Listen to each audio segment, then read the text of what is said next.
দেশে বিদেশে রাজনীতিতে, নির্বাচনের যুদ্ধে, বাণিজ্যে, সমাজে, সংস্কৃতিতে যেখানে যা খবর হচ্ছে সেই খবর অনেক সময় বলতে চায় খবরের বেশি কিছু। তেমনই খবর নিয়ে আমাদের প্রতিদিনের একাত্তর সংযোগ। দলীয় নির্দেশ এবং শাস্তির হুমকি উপেক্ষা করে উপজেলা নির্বাচনের প্রথম ধাপেই মন্ত্রী, সংসদ সদস্যদের অন্তত 50 জনের মতো সন্তান, ভাই, শ্যালক সহ নিকট আত্মীয় প্রার্থী হয়েছেন। সংসদ সদস্যদের অনেকে আবার নিজেদের পছন্দের নেতাকে প্রার্থীও করেছেন। উদ্ভূত পরিস্থিতি নিয়ন্ত্রণের লক্ষ্য নিয়ে আজ গণভবনে আওয়ামী লীগের কেন্দ্রীয় কার্যনির্বাহী সংসদের কমিটির বৈঠক বসেছে।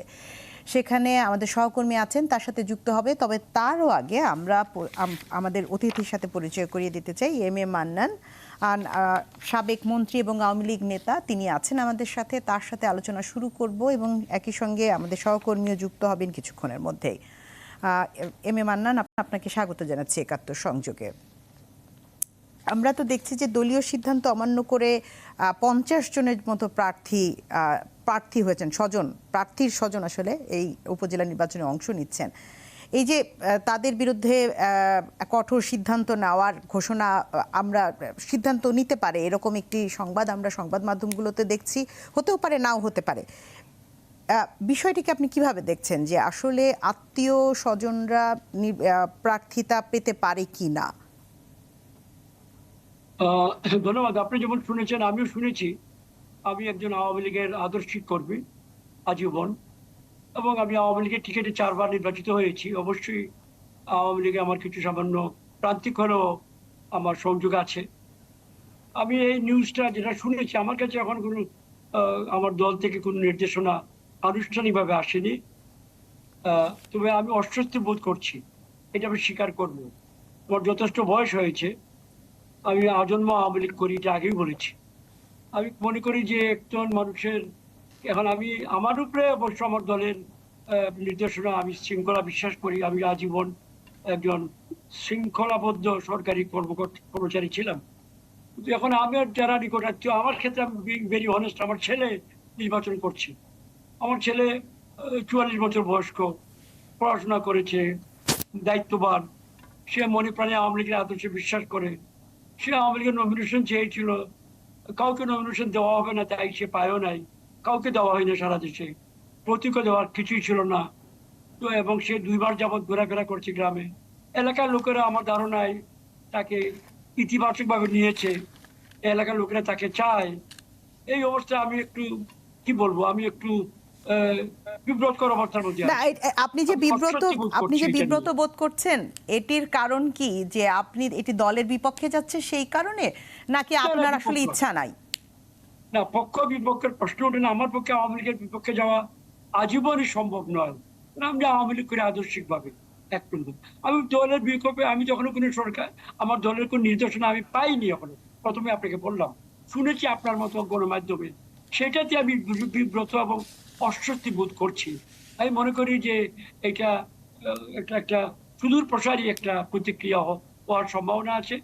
আমি দেখি আমার উচ্চতম পর্যায়ে কি নির্দেশনা আছে, এবং আমাদের সারা দেশে আপনাদেরকে আমরা যতটুকু জানি যে কেন্দ্র থেকে নির্দেশনা দেওয়া হয়েছে। হ্যাঁ, আপনি নির্দেশনাটি লিখিত আকারে পাননি, কিন্তু কেন্দ্রীয় নেতাদের কাছ থেকে তো আপনারা নির্দেশনা পেয়েছেন যে আত্মীয় স্বজনরা। আমি কেন্দ্রীয় নেতা থেকে কারো কাছ থেকে মৌখিক নির্দেশনা পাইনি। তবে হ্যাঁ, আজকে বিকেলে 4টার সময় একজন সিনিয়র নেতা ফোন করেছিলেন। তিনি জানতে চেয়েছিলেন যে আমার ছেলে আছে কিনা। বলছে হ্যাঁ আছে। তিনি জানতে চেয়েছিলেন সেখানে নির্বাচন করছে। আমি বলে এখন পর্যন্ত করছে, তার সিদ্ধান্ত করতে চাচ্ছে, এটুকু আমি বলেছি। এর বাইরে তিনি কিছু বলেন নাই। না, এই যে আপনাকে সুনির্দিষ্ট করে ফোন করা হলো এবং আপনার কাছ থেকে জানতে চাওয়া হলো, এবং তার প্রেক্ষিতে আমরা এটিও শুনছি যে আজকে যে সংসদীয় কমিটির নির্বাহী কমিটির যে বৈঠকটি চলছে, কার্যনির্বাহী কমিটির, সেই বৈঠকে একটি তালিকা তৈরি এবং তাদেরকে শোকজ নোটিশ দেওয়া হবে, এরকম একটি কথা আমরা শুনেছি। হবে কিনা সেটি হয়তো সামনে বোঝা যাবে। কিন্তু আপনাকে যদি শোকজ নোটিশ দেওয়া হয়, এবং সেটি আপনার জন্য কেমন হবে? না, এটা তো একটু আগেই বললাম যে আমার জন্য একটু বিব্রতকর হবে, অস্বস্তিকর হবে। মানতে তো হবে, কোনো নোটিশ আসলে নোটিশ জবাব আমাকে দিতেই হবে। মানে আপনার ছেলে তখন সরে দাঁড়াবে? হ্যাঁ, আপনার ছেলে তখন সরে দাঁড়াবে? না, নোটিশ তো আমার উপরে আসবে না, ছেলের উপরে, তাও তো আমি জানি না। নোটিশটা কাকে অ্যাড্রেস করে করা হবে। যদি আমাকে অ্যাড্রেস করা হয়, আমি জবাব দিব। যেভাবে আমি বুঝি, দলীয় আমার দলের উচ্চ আদর্শগুলোকে ধারণ করে আমি জবাব দিব আমার অবস্থান থেকে। আর ছেলেকে যদি ছেলেকে তো নমিনেশন দেওয়া হয় নাই, ছেলেকে প্রতীক দেওয়া হয় নাই, তো আমি ঠিক বুঝে উঠতে পারছি না, আমি একটু কনফিউজ আছি, টু ভেরি অনেস্ট, কি করবো। না, নমিনেশন প্রতীক তো দেওয়া হয়নি যেন সকলের মধ্যে প্রতিদ্বন্দ্বিতা থাকে, সেই কারণে এর ব্যাখ্যা তো দলের পক্ষ থেকে এর আগেও দেওয়া হয়েছে এবং স্বতন্ত্রদের সকলের মধ্যে এক ধরনের প্রতিদ্বন্দ্বিতামূলক নির্বাচনের জন্যই প্রতীক দেওয়া হয়নি। নমিনেশনের তো এখানে প্রতীক না হলে নমিনেশনের তো প্রশ্নই আসে না। এবং আমরা এর আগের ধাপেও দেখেছি যে এইভাবেই নির্বাচনটি হয়েছে। আপনার সাথে এই আলোচনায় আসবো। আমাদের সাথে আবু আলম মোহাম্মদ শহীদ খান রয়েছেন, ওনাকে একটু যুক্ত করে নেই। আপনাকে স্বাগত জানাচ্ছি। আবু আলম মোহাম্মদ শহীদ খান স্থানীয় সরকার বিভাগের সাবেক সচিব ছিলেন আপনি, এবং এখন আমাদের সাথে যুক্ত রয়েছেন। আওয়ামী লীগ দলীয় প্রতীক দেয়নি যেটি, এবং তাদেরকে সমর্থনও দেয়নি, দুটো বিষয় একই সঙ্গে না দেওয়ার এবং তারপরে একটি প্রতিদ্বন্দ্বিতামূলক নির্বাচনের জন্য তারা কেন্দ্র থেকে বলা হয়েছে, কিন্তু যেন সেই নির্বাচনে স্বজনের প্রার্থিতা না থাকে এবং স্থানীয় নেতাদের প্রভাব যেন না থাকে, সেই কারণে এই তাদেরকে স্বজনদেরকে নির্বাচনে না দাঁড়াতে বলা হয়েছে। কিন্তু আমরা দেখছি যে 50 জনের অধিক, প্রায় 50 জনের অধিক প্রার্থী ইতিমধ্যেই দাঁড়িয়েছেন, এবং আমাদের সাথে রয়েছেন এম এ মান্নান এমপি, তার ছেলেও এখানে নির্বাচন করছেন। তাহলে বিষয়টিকে আপনি কিভাবে দেখছেন? শুধু এম এ মান্নান এমপির বিষয়টি নয়, সকল বিষয়টি। জি, ধন্যবাদ আপনাকে। বিষয়টা একটু সাংবিধানিকভাবে প্রথমে দেখি। সংবিধানে এবং আমাদের যে আরপিও আছে এবং আমাদের যে উপজেলা নির্বাচনের বিধিমালা আছে, তো এইসব জায়গায় যখন আমরা দেখি তখন বলা আছে যে একটা কোয়ালিফিকেশন বলা থাকে যে আপনি বাংলাদেশের নাগরিক, আপনার এত বয়স হতে হবে এবং এই কারণে আপনি ডিসকোয়ালিফাইড হতে পারেন, না হলে আপনি নির্বাচনে প্রতিদ্বন্দ্বিতা করতে পারবেন। সেখানে কোনো দলের পক্ষ থেকে কাউকে নির্বাচনে বারিত করার কোনো সুযোগ নেই। এটা দলীয় শৃঙ্খলার ব্যাপার, যে দলীয় শৃঙ্খলা তারা দলের সদস্যদের উপরে দিতে পারেন, নির্দেশনা দিতে পারেন, কিন্তু কাউকে বারিত করার কোনো সুযোগ নেই। এটা একটা দিক। দ্বিতীয় দিকটা হলো যে বলা হচ্ছে যে এমপি অথবা মন্ত্রী বা কোনো বড় পদে আছেন তাদের আত্মীয় স্বজন বা তাদের ছেলে মেয়ে অন্যান্য আত্মীয় স্বজন নির্বাচন করলে সেখানে একটা প্রভাব বিস্তারের মতো ঘটনা ঘটবে, তাতে নির্বাচনটা প্রতিদ্বন্দ্বিতামূলক হবে না। এখানে একটা নির্বাচনটা তো প্রতিদ্বন্দ্বিতামূলক হতে হবে এরকমটাই আওয়ামী লীগ মনে করছে, কিন্তু প্রথমেই তো এখানে বিরোধী দল তারা নির্বাচনে অংশ নিচ্ছে না। প্রথমেই তো প্রতিদ্বন্দ্বিতার একটা অংশ বাদ। আপনি আপনার দলের মধ্যে আপনি নির্বাচন করছেন, সেখানে বিরোধী দলের একটা অংশ যা গতবার বহিষ্কার করা হয়েছে, এবারও কিছু অংশ তারা নির্বাচনে অংশ নিচ্ছে। বিরোধী দলও এটা নিয়ে, মানে বিএনপিও এটা নিয়ে এক ধরনের দ্বিধার মধ্যে রয়েছে, সমস্যা আছে। আমি দেখেছি 45 জনের মতো বহিষ্কার হয়েছে, but the number is very small. Anyway, প্রথমত হচ্ছে যে আপনি একটা বড় দল যখন মানে নিজের থেকে নির্বাচনে থাকে না, তখন এমনিতে প্রতিদ্বন্দ্বিতা কমে যায়। এখন আপনি নিজের মধ্যে একটা প্রতিদ্বন্দ্বিতা, সেটাকে একটা সুনিশ্চিত করতে চাচ্ছেন। সেটা চাওয়ার ক্ষেত্রে আপনি অনেক ব্যবস্থা নিতে পারেন। যেমন মান্নান সাহেবের ছেলে যেহেতু নির্বাচন করছেন, উনি একজন এমপি এবং প্রাক্তন মন্ত্রী, উনি এলাকায় গেলে প্রভাব বিস্তার করতে পারবেন। তাহলে তাকে বলা যায় যে আপনি দয়া করে এলাকায় যাবেন না, আপনি এই নির্বাচনে, উপজেলা নির্বাচনে মান্নান সাহেব তার এলাকায় যাবেন না, কোনো প্রভাব বিস্তার করবেন না, উনি ঢাকায় থাকবেন, উনাকে সবসময় ঢাকায় দেখা যাবে। উনি এলাকায় ভোট দেওয়ার জন্য যেতেই পারেন, কারণ ওনার ভোটাধিকার আছে, ভোটের দিন উনি যেতে পারেন, আবার নাও যেতে পারেন। তার একটা ভোটে খুব বেশি হেরফের হবে না, উপজেলা নির্বাচনে এক ভোটে ডিসিশন হবে না। সিদ্ধান্ত এরকমও হতে পারতো যদি আওয়ামী লীগ মনে করতো যে না, আমরা প্রভাব মুক্ত একটা নির্বাচন করতে চাই। এটা হলো রাজনীতি। এখন বাইরে আসি, নির্বাচনটা কি খালি রাজনৈতিক দলের নেতা কর্মীরা করে নাকি, বা রাজনৈতিক দলের যারা দাঁড়ায় তারা নির্বাচনটা করে? নির্বাচন একটা ম্যানেজমেন্ট। সেই ম্যানেজমেন্ট আপনি ঠিক মতো করতে না পারলে উনি নির্বাচন করতে পারবেন না, ও এমপি সাহেবের ভাই করতে পারবেন না, মন্ত্রীর ছেলে করতে পারবেন না। এইসব করে তো ভালো নির্বাচন হবে না। ভালো নির্বাচন তখনই হবে যখন নির্বাচনী ম্যানেজমেন্টে যারা আছেন। দলীয় শৃঙ্খলার কথা যখন বলা হচ্ছে এবং আপনার এবং প্রভাব বিস্তারের কথা যখন বলা হচ্ছে, দুটো দিক থেকে দল তো কোনো সিদ্ধান্ত নিতে পারে, কে নির্বাচন করবেন। দল তো দলের মতো সিদ্ধান্ত নেবে, দলের সিদ্ধান্ত দলের নেতা কর্মীদের উপরে বর্তায়। কিন্তু দুঃখজনক হলে এটাই সত্যি, গত 10 বছর আপনি একটু দেখেন, গত 10 বছরে দল এরকম অনেক সিদ্ধান্ত নিয়েছে। গত 10 দলের বছরের সর্বোচ্চ হিসাব কি পর্যায়ের বলবো? নেতা, উপজেলা নির্বাচনের প্রথম ধাপেই তো এই নির্দেশনা অমান্য করা না না হয়নি। না, আমি আপনারা 10 দুজনই বছরের কথা বলি, এখন এখন তো নতুন। 10 বছরের দল এরকম বহু সিদ্ধান্ত নিয়েছে যেটা তারা কার্যকর করতে পারেনি। এমনকি বাংলাদেশের প্রধানমন্ত্রী, দলের সভাপতি, তিনি সিদ্ধান্ত দিয়েছেন, সেই সিদ্ধান্ত তৃণমূল পর্যায়ে কার্যকর করা যায়নি, কার্যকর হচ্ছে না। এটা আওয়ামী লীগের দলগত একটা বড় সমস্যা। জি, আর এটি শুধুমাত্র আওয়ামী লীগ নয়, দলের প্রত্যেকটি বড় রাজনৈতিক দলের ক্ষেত্রে আমরা এখন বাংলাদেশে দেখতে পাচ্ছি এই সমস্যা। আপনারা দুজনই আমাদের সাথে আছেন, আমাদের সহকর্মী একটু যুক্ত হবেন আমাদের সাথে, কারণ এই যে বৈঠকটি আওয়ামী লীগের কেন্দ্রীয় কার্যনির্বাহী সংসদের যে বৈঠক, সেই বৈঠকটিতে ছিলেন, বৈঠকটির বাইরে ছিলেন, কিছুক্ষণ ভেতরেও ছিলেন শাহনাজ শারমিন আমাদের সহকর্মী, তার সাথে কথা বলবো। শাহনাজ, আপনি শুনতে পাচ্ছেন?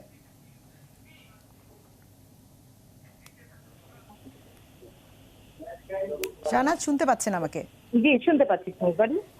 শাহনাজ, এই যে কি হলো সেখানে আসলে, এবং আপনারা মনে হয় মাঝপথে চলে এসেছেন প্রধানমন্ত্রীর বক্তৃতা শুরু হওয়ার পর, আর কিন্তু নিশ্চয়ই নেতাকর্মীদের সাথে আপনাদের কথা হয়েছে, যারা ভেতরে বৈঠকে থাকবেন তাদের কাছ থেকে গুঞ্জন, নানা প্রস্তাবনা বা কি হতে যাচ্ছে তার কিছু হয়তো শুনেছেন, সেটাই আমাদেরকে জানান।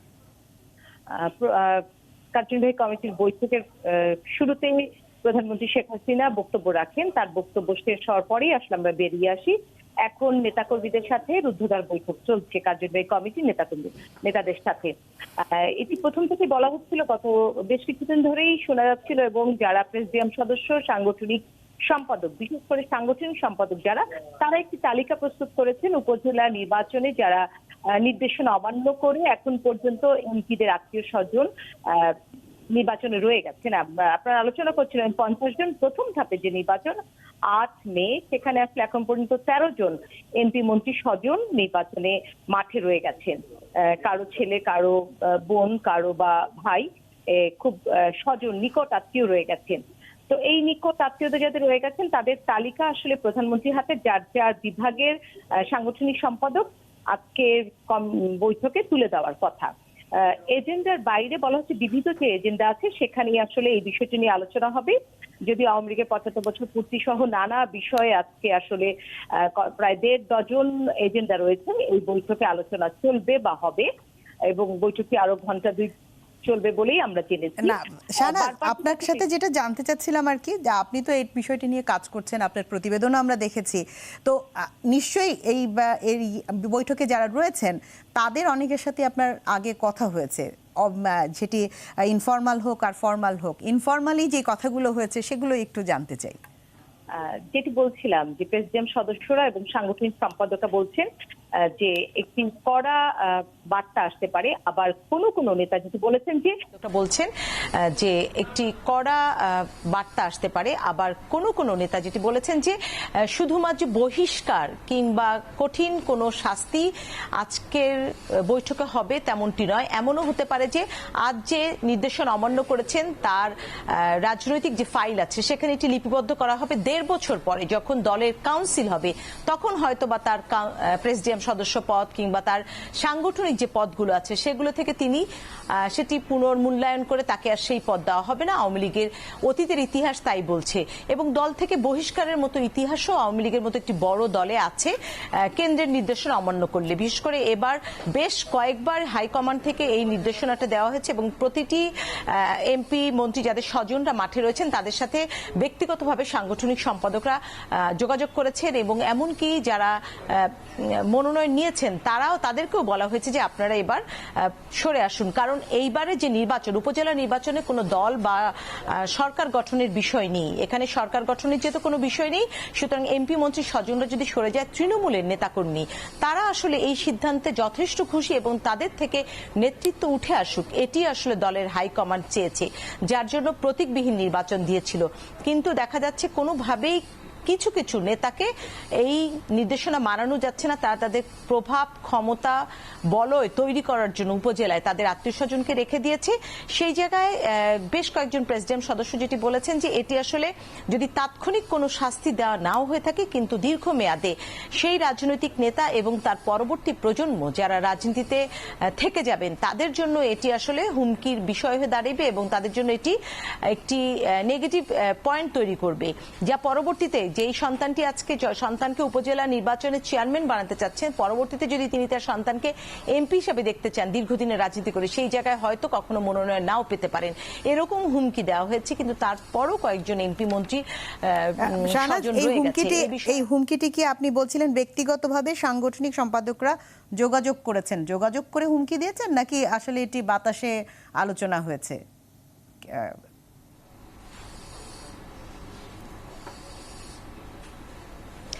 না, সাংগঠনিক সম্পাদকরা যেসব এমপি মন্ত্রীদের স্বজনরা রয়ে গেছে তাদের সাথে ব্যক্তিগতভাবে আলোচনা করেছেন এবং যিনি নির্বাচন করছে না স্বজন তাকেও ফোন করে এবং সরাসরি ডেকে এনে কেন্দ্রে অনেককেই বলা হয়েছে যে, এবং আপনারা জানেন যে এর মধ্যে একটি বাকবিতণ্ড হয়েছে দলের সাধারণ সম্পাদক এবং দলের একজন প্রেসিডিয়াম সদস্য মাদারীপুরে, এই দুজনের মধ্যে বাকবিতণ্ড হয়েছে। দলের প্রেসিডিয়াম সদস্য শাহজাহান খানের ছেলেকে এখন পর্যন্ত নির্বাচনে রাখার জন্য দলের সাধারণ সম্পাদকের সাথে ধানমন্ডি কার্যালয়ে বেশ কিছু উত্তপ্ত বাক্য বিনিময় হয়েছে প্রকাশ্যে।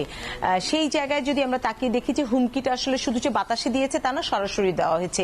কিন্তু এরপরও এই সিদ্ধান্ত না মানার একটি বড় কারণ বলা হচ্ছে যে অতীতে এরকম বিভিন্ন সময়ে নির্দেশকে অমান্য যারা করেছে তাদেরকে কিছুটা সময়ের জন্য বহিষ্কার করলে আবার দলে ফিরিয়ে নেওয়া হয়েছে, কিংবা কারো কারো ক্ষেত্রে জিতে আসলে তাকে দলে নিয়ে নেওয়া হয়েছে। এই ধরনের একটি মানসিকতার কারণে অনেকে বলছেন, অনেক নেতা জয়ের মালা সব সময় সে কাছে টেনে নেওয়া হয়, জয় যার পক্ষে থাকে। এবং আমরা দেখেছি যে রাজনীতিতে শেষ কথা বলেও কিছু নেই। ক্ষমতাসীন আওয়ামী লীগের মতো তাদের প্রধান রাজনৈতিক প্রতিদ্বন্দ্বী বিএনপিও উপজেলা নির্বাচন নিয়ে এক ধরনের অস্বস্তিতে পড়েছে। দলীয় অবস্থানের বাইরে গিয়ে অনেক বিএনপি নেতা নির্বাচনে অংশ নেয়ার হয়েছেন বহিষ্কার। প্রশ্ন হলো, দুই দলের কি তৃণমূলের শৃঙ্খলা ভেঙে পড়েছে? অবাধ্য নেতাদের সামলাতে দুই দলই যেভাবে শাস্তি দেওয়ার পথে হাঁটছেন তাতে দলে কতটা স্বস্তি ফিরে আসবে? এ দফায় আমাদের সাথে যুক্ত হচ্ছেন সাইফুল হক, গণতন্ত্র মঞ্চের কেন্দ্রীয় নেতা এবং সাধারণ সম্পাদক বিপ্লবী ওয়ার্কার্স পার্টি। তাকে স্বাগত জানাচ্ছি একাত্তর সংযোগে। তবে আমাদের সাথে আগে থেকেই রয়েছেন এম এ মান্নান, সাবেক সংসদ সদস্য এবং মন্ত্রী, বর্তমান সংসদ সদস্য এবং সাবেক মন্ত্রী, এবং একই সঙ্গে আবু আলম মোহাম্মদ শহীদ, তিনি আছেন বিশ্লেষক হিসেবে আমাদের সাথে। সকলকে সাথে রেখেই আলোচনাটা আরেকবার শুরু করতে চাই। এম এ মান্নান, আমরা দেখছি যে বলা হচ্ছে যে প্রেসিডিয়াম সদস্য দীর্ঘমেয়াদে এই সিদ্ধান্তের একটি ফলাফল আসতে পারে। হয়তো এখন আপনাদেরকে কারণ দর্শানোর নোটিশ দেওয়া হলো, নির্বাচন হয়ে গেল, কিন্তু পরবর্তীতে প্রেসিডিয়াম মেম্বারদের যখন বৈঠক হবে অথবা পরবর্তীতে যখন নির্বাচনের আবারও নমিনেশন দেওয়া হবে, সেই সময় শৃঙ্খলা ভঙ্গের দায়ে নানাভাবে অভিযুক্ত করা হতে পারে। ভবিষ্যতের কোনো কালো মেঘ দেখতে পাচ্ছেন কিনা? ধন্যবাদ আপনাকে। আমি তো সারা দেশের কথা বলতে পারবো না, যদিও আমার আইডিয়া ধারণা আছে, তবু আমার নিজের এলাকা নিয়েই বলি। নিজের এলাকায় আমি সেই ধরনের কোনো সংগঠনের মধ্যে, আমার বাংলাদেশ আওয়ামী লীগের মধ্যে কোনো, যেটা আপনি বললেন যে কোনো মহলে ধারণা যে শৃঙ্খলা ভেঙে পড়বে, আমার নজরে এটা আসে নাই। আমি একজন সাধারণ আওয়ামী লীগ কর্মী, বরঞ্চ উচ্ছ্বাস এবং আনন্দ দেখছি এবং সবাই লড়তে চাচ্ছে। এটা হলো আমার নিজের এলাকার কথা। দ্বিতীয়ত, আবু আলম শহীদ পরিষ্কার বলে দিয়েছেন সাংবিধানিক অবস্থা। যদি আমরা সত্যি গণতান্ত্রিক পথ বিশ্বাস করি, তাহলে আমাদের সংবিধান সর্বোপরি, দেশের সকল ক্ষমতার মালিক মুক্তার, রায় দেওয়ার অধিকার জনগণের। সেটাকে এড়িয়ে গিয়ে বাইরে, আমি বুঝি না কিভাবে, আমি একজন অত্যন্ত সাধারণ আওয়ামী লীগ কর্মী, আমার সেই জাতীয় অবস্থান আমার নেই, বাট মোটামুটি সচেতন ব্যক্তি বলে নিজেকে বিশ্বাস করি। আমি একটু আগেই বলছি আমি অস্বস্তিতে আছি, আমি বিব্রত বোধ করছি, বাট আই ডোন্ট নো, আমি বলতে পারবো না। যখন আমাকে যদি আসে এই ধরনের নির্দেশনা, আমি কিভাবে মোকাবেলা করবো, তখন হয়তো বুঝি আমাকে মোকাবেলা করতে হবে। বাট আমি আমার নিজের কথা বলেছি। আমি মনে করি যে আমার ছেলে যে নির্বাচন করছে, সে তার করার গণতান্ত্রিক অধিকার আছে, সে বাংলাদেশের নাগরিক এবং সংবিধানে বর্ণিত যে সকল কোয়ালিফিকেশন কিন্তু আমরাই তো বলে থাকি, আপনারাও বলেন যে দলের চেয়ে দেশ বড়, ব্যক্তির চেয়ে দল বড়। অর্থাৎ এখানে কোন ব্যক্তি নির্বাচনে দাঁড়ালো তার চেয়ে দল কি বলল সেটি কি গুরুত্বপূর্ণ নয়? শুনেন, আমি তাহলে একটু wide, please don't misunderstand me. একটু এই সংসদীয় গণতন্ত্রের যে ধারায় আমরা আছি, প্রতিবেশী ভারত দেখেন, পাকিস্তান দেখেন, শ্রীলঙ্কা দেখেন, মালয়েশিয়া দেখেন, সিঙ্গাপুর দেখেন, ইন্দোনেশিয়া দেখেন, বার্মা সূচিকে দেখেন, পশ্চিমা জগতে যান, মার্কিন যুক্তরাষ্ট্রে যান, যুক্তরাজ্যে যান, আপনি কেনিয়াতে যান, তানজানিয়াতে যান, সাউথ আফ্রিকায় যান, ব্রিটিশ কলোনি যেগুলো ছিল, যেখানে এই সকল্ড এই যে মানে সিস্টেমটা সকল্ড বলছি ইচ্ছাকৃতভাবে প্র্যাকটিস করা হয়। আমি তো সর্বত্রই দেখছি সরাসরি বংশধর অথবা ওই ধরনের, এখানে সরাসরি বংশধর ডাইরেক্টলি পরিবারতন্ত্রের চর্চার কথা বলছেন আপনি। আমার ক্ষুদ্র বুদ্ধিতে সাইফুল হক সাহেবেরা অনেক সিনিয়র রাজনীতি তারা জানেন। আমার সামান্য পড়াশোনা করেছি, আমাকে অদ্ভুত মনে হচ্ছে এটা কিভাবে হয়। সারা দুনিয়ায় সংসদীয় গণতন্ত্রে জনগণই এটা রায় দেওয়ার চূড়ান্ত মালিক, আর বংশের কেউ করতে পারবে না বা আত্মীয় করতে পারবে না। এভরিওয়্যার আই এম সিইং আত্মীয়রা বংশধররা করছে এবং একেবারে পরিষ্কার আপনার বক্তব্য। জি, আমাদের সাথে সাইফুল হক রয়েছেন। সাইফুল হক, আমরা দেখতে পাচ্ছি যে আওয়ামী লীগ নির্বাচনে অংশ নিয়ে তারা বিপদে রয়েছে, দলের মধ্যে শৃঙ্খলা ভঙ্গের অভিযোগ রয়েছে, আর বিএনপি নির্বাচন নিজেদেরকে উইথড্র করে তারপরে আবারও শৃঙ্খলা ভঙ্গের অভিযোগের মধ্যে রয়েছে। ৭৬ জনকে ইতিমধ্যে বহিষ্কার করা হয়েছে, এখন যারা আবার অংশ নেবেন তাদেরকেও হয়তো বহিষ্কার করা হবে। দলে কি আসলে বিএনপি কি আসলে ব্যর্থ হচ্ছে তৃণমূল পর্যায়ে নিজেদেরকে গুছিয়ে রাখতে? এটা আমার বলা ঠিক না, আমি অত উচ্চ সাইফুল হক, আমি প্রশ্নটি সাইফুল হককে করেছি। নিশ্চয়ই, সরি। জি জি, আপনাকে ধন্যবাদ। আর সম্মানিত দুজন আলোচক বৃন্দ আর দর্শক শ্রোতা, তাদেরকে শুভেচ্ছা। বিএনপি এই উপজেলা নির্বাচনে অংশগ্রহণের ব্যাপারে মনে হচ্ছে বিএনপি বেশ কিছুদিন কিছুটা দোলাচলের মধ্যে ছিল, নির্বাচনে অংশগ্রহণ করা না করা। বিএনপি যদিও একটা পরিষ্কার বার্তা দিয়েছিল যে নির্বাচনে তারা অংশগ্রহণ করবে না, কিন্তু এটাকে অনেক দল আনুষ্ঠানিকভাবে হয়তো বার্তাটা সেভাবে নেয়নি, যে কারণের জন্য প্রথম পর্যায়ের উপজেলা নির্বাচনের যখন তফসিল ঘোষণা হলো, ইতিমধ্যেই তখন বিএনপির স্থানীয় পর্যায়ে অনেকেই তারা মনোনয়নপত্র জমা দিয়েছিলেন। তো আমার নিজের ধারণা হচ্ছে যে বিএনপির তাদের স্ট্যান্ডিং কমিটির সিদ্ধান্ত নিতে খানিকটা বিলম্ব হওয়ার কারণের জন্য অনেকে তখন নির্বাচনে দাঁড়িয়ে গিয়েছিলেন। তো এই সিদ্ধান্তটা যদি তারা আরো আগে স্পষ্ট করে পরিষ্কার করে তারা যদি এটা বলতেন, সম্ভবত হয়তো এত সংখ্যক হয়তো নির্বাচনে অংশগ্রহণ করতো না। তারপরেও হয়তো আমার নিজের ধারণা কিছু ব্যক্তিবর্গ নানা কারণে তারা হয়তো অংশ নিতেন, কিন্তু সংখ্যাটা অনেক কম হতো। তো এবং আগামী দেখলাম যে দ্বিতীয় পর্বের যে নির্বাচনের তফসিল, সেখানেও বিএনপির বেশ কিছু প্রার্থী আছে। অনুমান করা যায় আরো যে ২-৩টা পর্ব আছে সেখানেও হয়তো আরো কিছু প্রার্থিতা থাকবে। তবে আমার ধারণা যে প্রার্থিতা পর্যায়ক্রমে কমবে।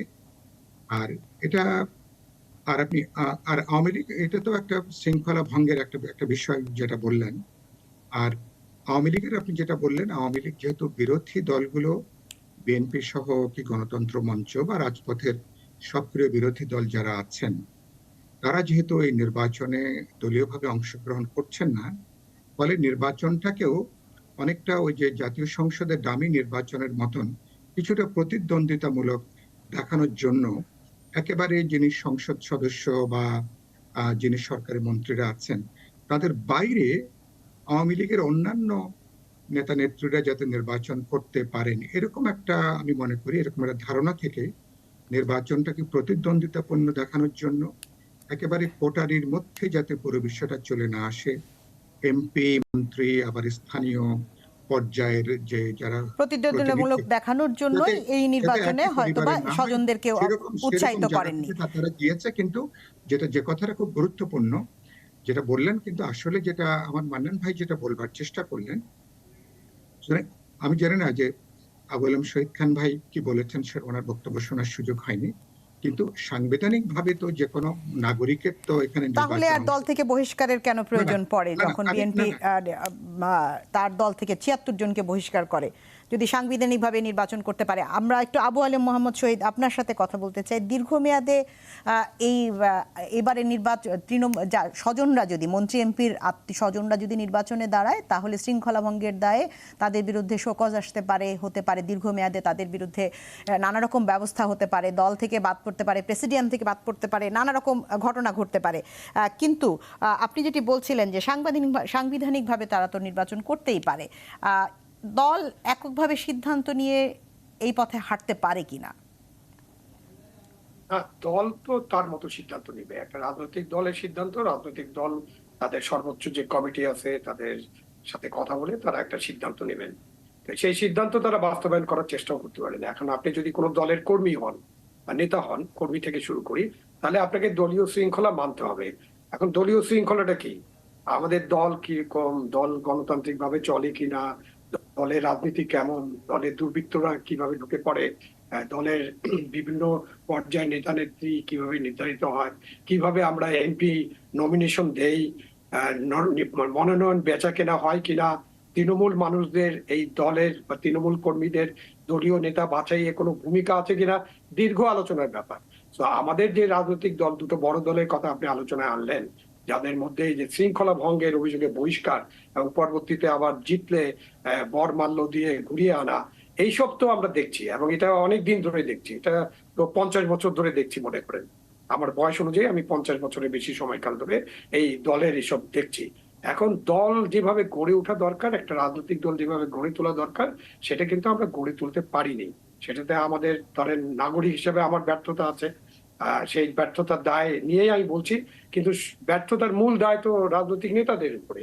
তারা কিভাবে তাদের দলটা গড়ে তুলছেন। আজকে আপনি আপনার যে রিপোর্টার যা যা বললেন যে দীর্ঘ মেয়াদে একটা ব্যবস্থা হতে পারে, তাদের ডোসিয়ারে লেখা হবে, মানে শুনে মনে হলো যে একটা আমলাতান্ত্রিক ব্যাপার আর কি। আমি যে সরকারি কর্মচারী ছিলাম, আমার এসিআর লেখা হতো। তো ওই এসিআর এর মধ্যে কিছু বিরূপ মন্তব্য থাকলে পরে পদোন্নতির সময় আবার এটা নিয়ে ঝামেলা হতো। তখন সেই বিরূপ মন্তব্য আবার তুলে নেওয়ার জন্য আবেদন করতে হতো। এটা এরকম ব্যাপার। এখন প্রেসিডিয়ামের কথাটা এই জন্য আসছে যে শাহজাহান খান একজন মানে বড় নেতা, তার ছেলে ইলেকশন করছেন, তার সাথে মহাসচিব দলের সেক্রেটারি জেনারেলের বাক বিতণ্ডা হয়েছে এবং প্রেসিডিয়াম পর্যন্ত যাবেন। তো ধরেন শাহজাহান খান বা এই যে আমাদের সাথে যে এমপি সাহেব আছেন, তাদেরকে আপনি দলের নেতৃত্ব থেকে বাদই দিলেন। বাদ দিতেই পারেন, কেন দল তো এইভাবেই চলে। যখন তখন যাকে তাকে বাদ দেওয়া যায়, যাকে তাকে বড় নেতা বানানো যায়, একেবারে রাস্তা থেকে তুলে এনে মন্ত্রী বানিয়ে দেওয়া যায়। আবার অন্য দল করে জেলখানায় থাকে, রাতের বেলা জেলখানা থেকে ভোরবেলা বের করে আবার নমিনেশন দিয়ে পাঠিয়ে দেওয়া হয়। তা আপনি তো দেখতেছেন ভাই এই রাজনৈতিক দলগুলো কিভাবে চলে। সুতরাং তাদের নিয়ে আমাদের দিয়ে বেশি আলোচনা করানোর দরকার নেই। তাহলে তো আপনি যে সাংবিধানিক ভাবে নির্বাচনে কি অংশ নেবে কি নেবে না, অফকোর্স একজন নাগরিকের এই অধিকার আছে। আপনি যখন এটা যদি পার্লামেন্ট নির্বাচন হতো, এটা যদি মার্কা দেওয়া নির্বাচন হতো, নৌকা মার্কা যদি দিতেন, তখন আপনার দলের আরেকজন যদি নির্বাচন করতো, তখন তার উপরে আপনি একটা বিধিনিষেধ আরোপ করতে পারতেন। আপনি সিদ্ধান্তই তো নিলেন যে এটা উন্মুক্ত করে দিবেন। তাহলে ভাই যাকে খুশি তাকে নির্বাচন করতে দেন না। এখন প্রভাব বিস্তারের ব্যাপারে আমি একদম স্পেসিফিক ভাবে বলেছি, আপনি মান্নান সাহেব তার এলাকায় যাবেন না। আমি স্যারকে এখনই অনুরোধ করছি যে স্যার আপনি এই নির্বাচনের উপজেলা নির্বাচন যেহেতু আপনার ছেলে প্রার্থী, আপনি এলাকায় যাবেন না। আপনি ঢাকায় থাকেন, আপনি 71 টিভিতে সবসময় যায় বসে থাকেন, এদের সাথে গল্প করেন প্রমাণ করার জন্য যে আমি ঢাকায় আছি। তাহলেই তো প্রভাব হলো না। প্রভাব বিস্তার তো শুধুমাত্র নির্বাচনের আগে নয়, নির্বাচনের পরেও এলাকায় প্রভাব প্রতিপত্তি ধরে রাখার জন্য নিজ দলের বা নিজের আত্মীয় স্বজনদেরকে সেখানে স্থাপন করা বা ক্ষমতা দেওয়া, সেই বিষয়টি তো বলা হচ্ছে দলের পক্ষ থেকে। আওয়ামী লীগের রাজনীতিতে গত 10 বছর, বিএনপির রাজনীতিতেও তাই হবে। আপনি এখনই বলবেন যে বিএনপিও তাই হয়, আমি আপনার আগেই বলে ফেললাম বিএনপিও সেরকম করে। কিন্তু গত 15 বছর ধরে যেহেতু আওয়ামী লীগ ক্ষমতায় আছে, সেই কারণে আমরা যেটা দেখছি যে ওই এমপি, উপজেলা চেয়ারম্যান, উপজেলা ভাইস চেয়ারম্যান, ইউনিয়ন পরিষদের চেয়ারম্যান, ওই এলাকায় যদি কোনো মিউনিসিপ্যালিটি থাকে তার যে মেয়র এবং সেখানকার কাউন্সিলর প্রার্থী, সবই এমপি সাহেবরা দখলে নিতে চান। এমপি সাহেব এখানে একজন মাননীয় এমপি আছেন, উনি এরকম নন, আমি বিশ্বাস করি। কিন্তু মাননীয় এমপিরা যুগের পর যুগ এই ধরনের চলে আসছে, কিন্তু এবারই আমরা দেখছি যে সামনে চলে আসলো যে এলাকায় দখলদারিত্ব যেন না নেওয়া হয়, সেই কারণে এটি করা হচ্ছে। এর পেছনে অন্য কোনো কারণ রয়েছে কিনা? নির্বাচনকে প্রতিদ্বন্দ্বিতা করতে তৃণমূলে যেই বিশৃঙ্খলা তৈরি হয়েছিল জাতীয় নির্বাচনের সময়, সেই বিশৃঙ্খলা দূর করার জন্য বা নির্বাচনকে প্রতিদ্বন্দ্বিতাপূর্ণ দেখানোর জন্য এই ধরনের কথা বলা হচ্ছে কিনা, সেই আলোচনায় ফিরব। দর্শক, আমরা আলোচনায় ছিলাম যে উপজেলা নির্বাচনে কারা অংশ নিতে পারবেন আর কারা নিতে পারবেন না। সাংবিধানিকভাবে সকলেই অংশ নিতে পারবেন, দলীয়ভাবে বিবেচনা করতে গেলে দল চাচ্ছে না মন্ত্রী এমপিদের স্বজনরা সেখানে অংশ নিক। আমরা দেখতে পাচ্ছি যে আওয়ামী লীগ এই নির্বাচনে অংশ নেওয়ার জন্য সকলকে অনুমোদন দিল, বিএনপি কিন্তু নির্বাচন থেকে সরে দাঁড়িয়েছে। তারপরও বিএনপির নেতাকর্মীরা অনেকেই নির্বাচনে অংশ নিচ্ছে। আমরা আলোচনাটা একটু সাইফুল হক আপনার কাছ থেকে শুনতে চাই। তাহলে কি নির্বাচনের প্রতি বিএনপির আগ্রহ, বিএনপির নেতাকর্মীদের আগ্রহ রয়েছে নাকি অন্য কিছু? প্রথমত হচ্ছে যে আপনি আমাদের এখানে বাস্তবে প্রতিদ্বন্দ্বিতাপূর্ণ নির্বাচন বলে তো আসলে কোনো বিষয় নাই। নির্বাচনের প্রতি একটা গণহতাশা আছে, গণ অনাস্থা আছে, মানুষের বিশ্বাসহীনতা আছে। আর নির্বাচনটা কখন নির্বাচন হয়? যখন প্রতিদ্বন্দ্বী থাকে, যখন এখানে প্রতিদ্বন্দ্বিতার কথা প্রশ্ন হচ্ছে না, প্রশ্ন হচ্ছে যে আমি আসছি আগ্রহের বিষয়টি। না মানে বলছি, আমি প্রশ্ন আসছি, যখন প্রতিযোগিতা থাকে তখন একটা বিষয় থাকে। আর আপনি যেটা বললেন বিএনপির যারা আসছে, ধরুন তারা, আমি প্রথম যেটা বলেছি, বিএনপির কিছুটা দোলাচলে ছিল বলে বিএনপির হয়তো কিছু লোকজন তারা দাঁড়িয়ে গেছে। আচ্ছা, আর আপনি যেটা বললেন সাধারণভাবে স্থানীয় পর্যায়ে অনেকগুলো নানা বিবেচনা কাজ করে, পারিবারিক বিবেচনা, স্থানীয় বিবেচনা, স্থানীয় তারা যে জনগণের মধ্যে তারা কাজ করেন, তারা সারাটা বছর বা 5-7 বছর তারা যে জনগণের সাথে থাকেন, জনগণ তাদেরকে নানা পর্যায়ে প্রতিনিধি আকারে যখন দেখতে চায় জনকল্যাণের জন্য। আর স্থানীয় সরকার মানে কি, আপনি বাড়ির দরজায় সরকারের সেবাটাকে আপনি পাবেন, আইডিয়া তো এরকম।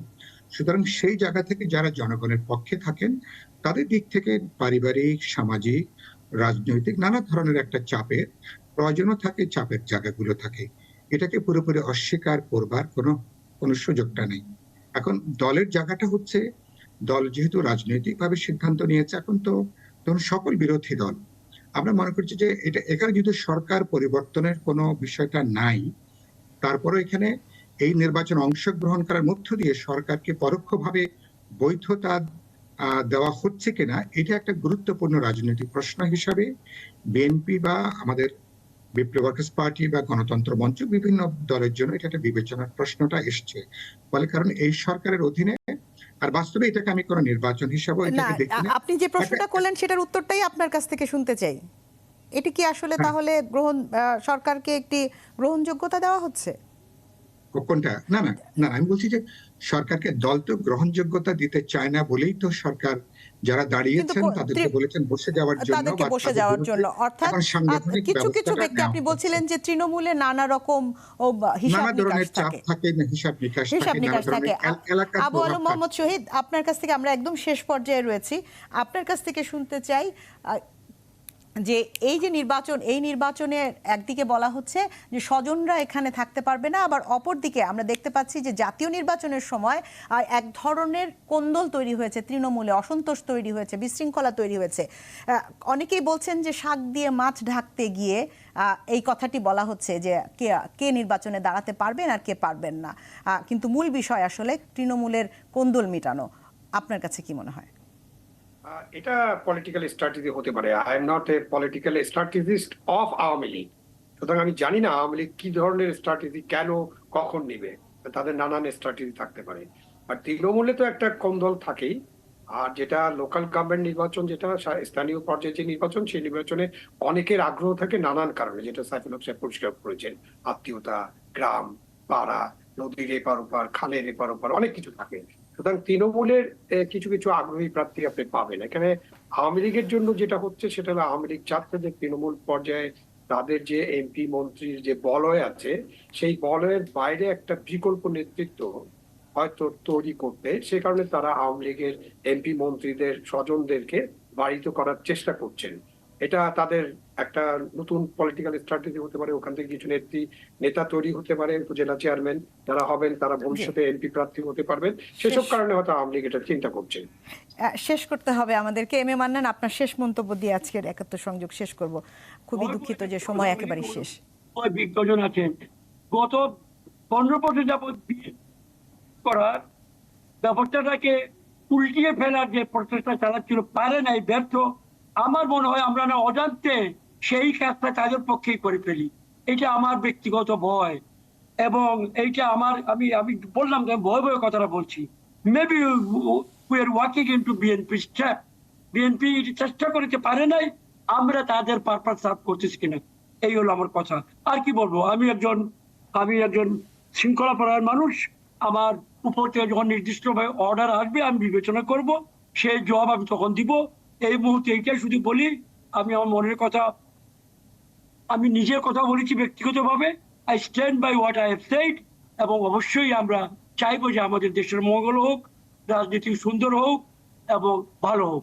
সেটা অবশ্যই আমরা চাইবো। তবে সব কথার শেষ কথা, রাজনীতিতে শেষ বলে কোনো কিছু নেই। আজকে আমরা যেটি শুনতে পাচ্ছি যে নানা রকম ব্যবস্থাপনার কথা, হয়তো বা সামনের দিনে যেটি আবু আলম মোহাম্মদ শহীদ বলছিলেন যে খাতা কলমে টুকে রাখা এবং পরবর্তীতে ব্যবস্থা নেওয়া আমলাতান্ত্রিক একটি বিষয়, সেই আমলাতন্ত্রও হয়তো বা কোনো কিছুই থাকবে না। খাতার লেখা সব মুছে যাবে যদি না বিজয়ের মালা গলায় আসে, এবং তখন দেখা যাবে যে দলগুলো হয়তো শেষ কথা বলে কিছু নেই, সেই বাক্যকে অনুসরণ করে বিজিতকে দলে টেনে নেবে। আমরা আজকের অনুষ্ঠান শেষ করব, এবং আজকে রাতেই হয়তো বোঝা যাবে যে ঘটনা কি ঘটতে যাচ্ছে উপজেলা নির্বাচনকে কেন্দ্র করে। আপনারা সকলে আমাদের সাথে থাকার জন্য অসংখ্য ধন্যবাদ।